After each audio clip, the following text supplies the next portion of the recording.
Okay, we're live. Can you tell us your name, please? Michelle Spencer. And what kind of a nurse are you? I'm a postpartum nurse. I take care of newborn babies. All right, and you want to talk about what happened during COVID. So in your own words, just go ahead and tell us.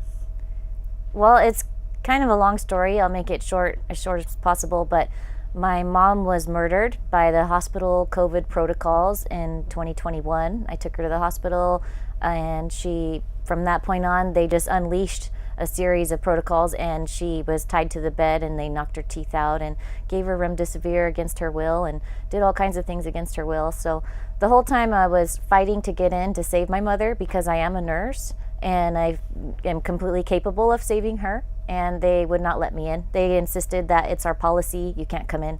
And I have never fought so hard for anything in my life, and my mother was my best friend. So she was murdered November 29th, 2021. She took her last breath, and I went into this dark depression.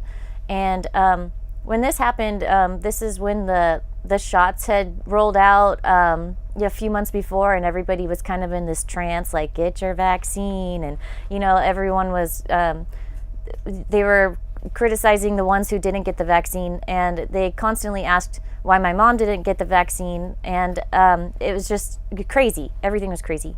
So and I worked at postpartum before the vaccines came out. I worked there for 1 year, and I took care of newborn babies. And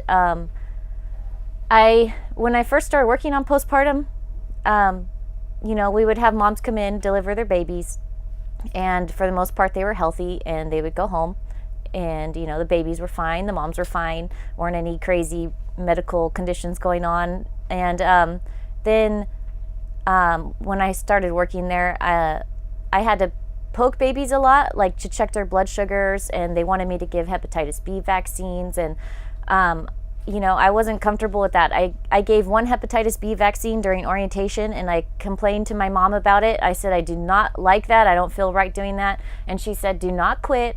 Those babies need you, and you're saving them.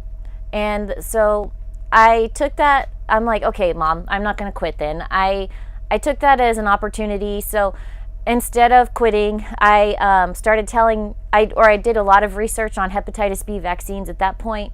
And I realized that hepatitis B comes from, if the mom has it herself, she could technically pass it to her baby.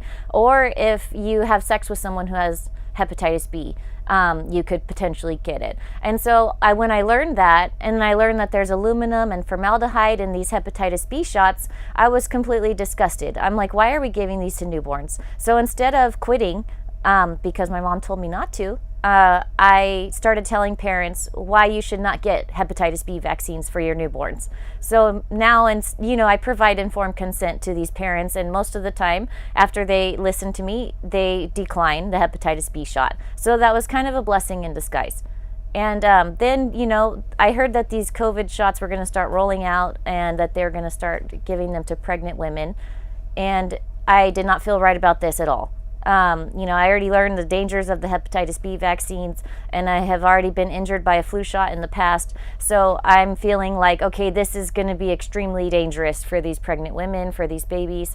And then March 2021 came around, and these women started coming to the hospital, full term, ready to deliver their baby, and they would put the monitors on them, and they'd find that their baby was dead. This was happening a lot after March of 2021.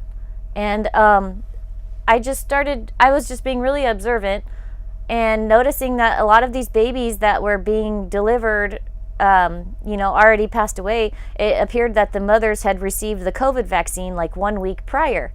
So before the COVID vaccines ever came out, we would have one fetal demise every 2 or 3 months in the hospital. If we deliver 15 to 20 babies a day, I'm not sure how many per month, but if we have one every couple of months that passed away inside, that's a very low number compared to the amount we have per day that are born every day. So then these shots started coming out, and every time I'd come to work, there would be one fetal demise. And a fetal demise is a baby that passed away normally after 20 weeks, like closer to full term. And so I was feeling like disgusted. I'm like, why are these babies dying? every time I come to work, I'm seeing that there's one on the board, and nobody's saying anything about it. I start asking people like, hey, there's something going on, and nurses are like, no, it's weird. I don't know. I guess maybe it's pesticides. The moms aren't as healthy these days. Global warming. Like, you hear everything, but nobody wants to talk about the elephant in the room. And so these babies keep dying. I come to work and I see dead babies, and then my mom passes away in November 2021, a couple months after the shots had rolled out. A couple months after She did not get a shot. No. And that's the thing, when she went to the hospital, they kept asking me, why didn't your mom get the COVID vaccine? I said, she can't. She's allergic to vaccines. But even if she's not, who cares? My mom's life still mattered. You can't just say, oh, you're not vaccinated, so you're going to die now. Like, I'm going to poison you with remdesivir, tie you down, and shove a metal tube down your throat. Like, you can't do that to people. That's completely evil. And so, my mom passed away. I still go to work. I still see these dead babies. I even want to quit more now because I'm like, I'm tired of going to work. I'm tired of being alive, actually, and my best friend is gone. And but I hear my mom's voice say in the back of my mind, do not quit. Those babies need you, and you're saving them. So I'm like, okay, Mom, I keep going. And then in September of 2022, I get to work and I see this email, and I was completely disgusted by this email. After I read this email, I couldn't even work for 6 hours straight. I was trying, but my head's just everywhere. And in the email, it said, as you all know, there's been an increase in fetal demises, and in the month of August, there were 22 of them. And that makes for a record number for the amount in July of 2021. So, and then it keeps saying, it should have said something like, because of this increase in fetal demises, we should figure out what is going on. It didn't say anything like that.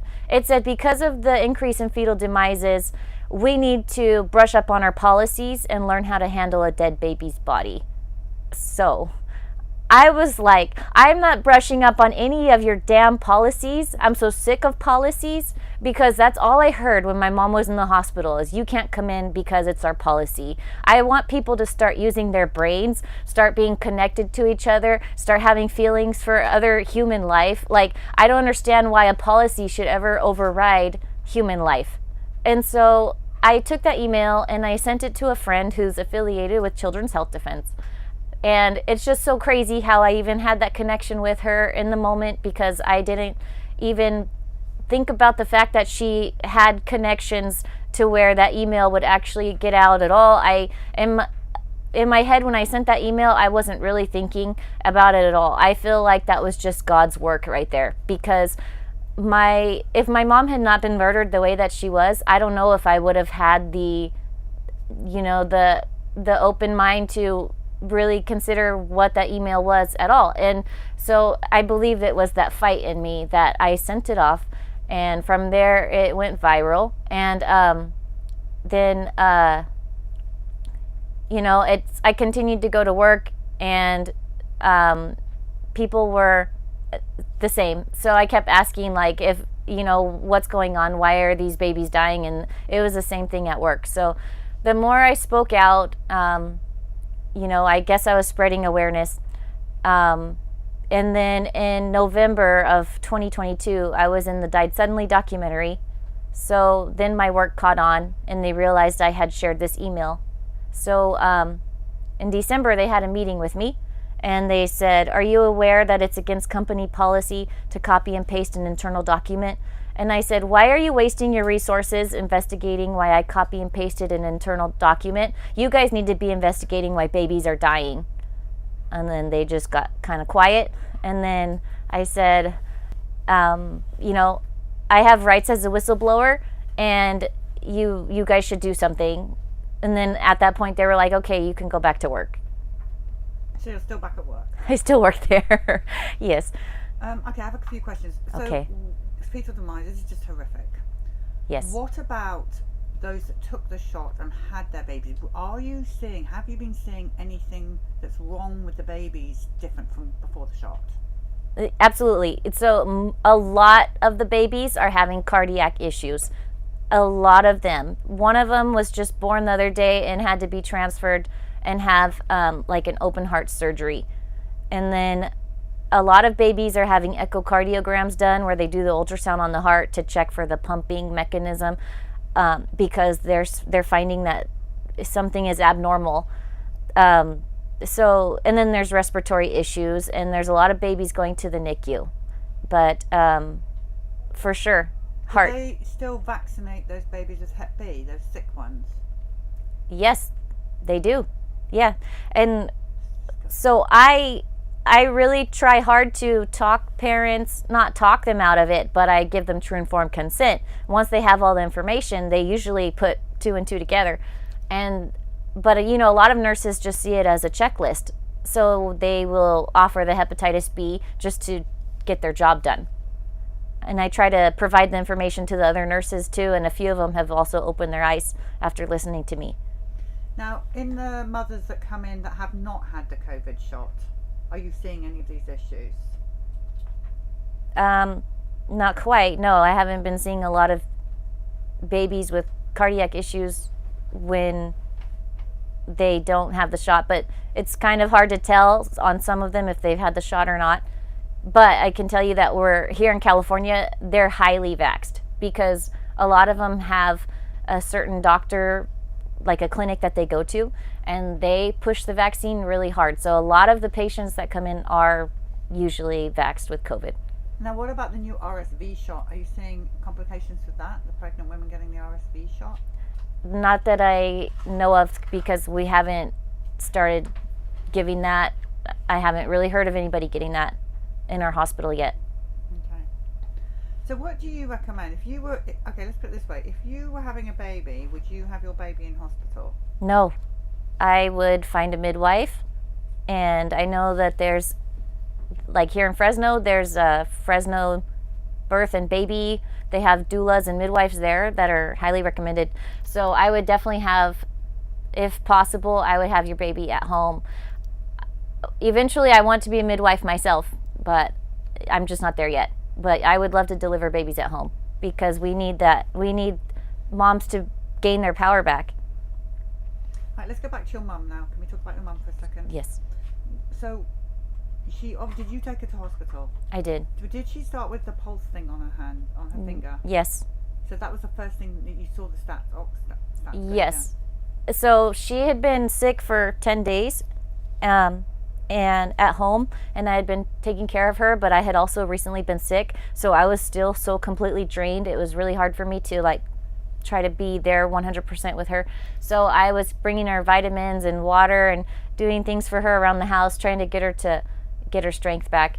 But after day 10, she had called her friend, and her best friend was like, please take her to the hospital. I can't stand the thought of losing my best friend. And my mom agreed to go at that point. And I knew that people are going into the hospital and not coming out. But I was like, okay, well, she'll be okay. She just needs oxygen. I wasn't aware of the dangers of remdesivir all the way yet. I knew it was not a good idea, but I didn't know completely why. And so when I dropped her off, I said, make sure you tell them not to give you remdesivir and that you just need oxygen. And then, so her sats were in the high 70s when I checked her sats when she was walking at home. So when she got to the hospital, they put 2 liters of oxygen on her on just a simple nasal cannula, and her sats went up to 95%. So I was like, okay, she's going to be fine. She just needs oxygen. She'll be there a couple days and then she'll be better and she'll come home. And then at 2 a.m, after she had already told them when she got there, do not give me remdesivir. There's even a social work consult and a note that says, do not give patient any medications without consulting with her RN daughter first, per patient's request. They gave her remdesivir at 2 a.m. that first night that she was there. And then I didn't know about it, and she didn't know about it. And then 4 days go by, she keeps getting remdesivir, and neither one of us know about it. And then on day 4 is when she completely declined. She stopped answering my calls and my texts, and just got really sick, and her oxygen needs kept increasing. And when I called that night, I said, what are you giving her? They named off all these medications, and then they said remdesivir. And I said, why are you giving that to her? She told you not to give that to her. And they said, well, it's our protocol. And I said, well, don't give her any more. And they said, this is the last dose that she got. It was today. And so at that point, my heart sank. I knew at that point my mom was going to die, because at that point I had learned that remdesivir was toxic to your kidneys. It shuts them down. It fills up your lungs with fluid, causing the patient to have higher oxygen needs. And then so they keep increasing the oxygen, which is like blowing this pressure in their face for hours at a time, and it just shuts everything down. It completely makes your body go in the opposite direction. And so if they had just given her oxygen, like she said in the beginning, she would still be here. So were you with her when she died? In the last 15 minutes. They finally let me in the last 15 minutes. Were you shocked by her appearance? Oh, yeah. Yeah. She went in. My mom was beautiful. She was 6 feet tall. She was about 180 pounds, redhead, curly hair. She's just like vibrant. And then when I took her to the hospital, obviously she looked sick, but she was, she looked not like next to death. And then when I got there, she had been completely stripped of all her dignity, and like her skin was hanging off of her, and she was pale. Her eyes had been rolling back, and her hair was matted. She was laying in her mess. Like, they didn't even want to go in there and take care of her. I don't think she even had one bed bath or any kind of personal hygiene care at all. If I had been there with her, I would have taken care of all of that. I would have stayed with her in the hospital the entire time. It's tragic. I'm sorry. Yeah, thank you. Is there anything else you want to say about these two, the fetal demise and your mother? That my mom made that sacrifice in that hospital to die in that manner. Watching your own mother die the way that happened was a nightmare. I never wish on anybody. But I truly believe that she made a loving sacrifice, that she did that because she did it for you, for your babies, because she knew that doing that would light something in me to speak out. I have spoken out so much, and I want people to stop vaccinating their children with these toxic ingredients. Stop putting toxins in your body. Please learn from my mom's sacrifice that we don't have to poison our bodies to be healthy. What we need to do is be more connected to each other, more loving to each other, take care of each other, and this world can be a better place. So my mom's murder was a sacrifice for your babies. Did you get the hospital medical records? Yes. Were you horrified when you saw it? Yes. Yes. Absolutely. Did they put how much she was worth dead? Did they put the price? No, they didn't put that. But I know it's up there. I hear it's like close to $500,000 if they're elderly, if they were given the entire protocol from the moment they walk in, to remdesivir, to ventilator, to all that, and Medicare, everything. $500,000. So you're still back at work? Yes. And you're still warning parents, giving Yes. informed consent. Thank you for that. Yes. Thank you for what you do and speaking to us now. Yes. Thank you. Thank you for giving me a voice. Is there how do people follow you? So right now I'm on Facebook, Michelle Spencer. I also have a Facebook page called Healing Ground, because I'm a healer at the same time. So you're welcome to reach out. And I'm working on making a web page, an official web page, but I haven't gotten there yet. Yeah, I would do that fast, because they're going to take you down from Facebook. Most of the people listening now aren't even on Facebook. Right, so I know. Taken down. So you need to find somewhere else. All right, thank you so much. You're welcome. Thank you.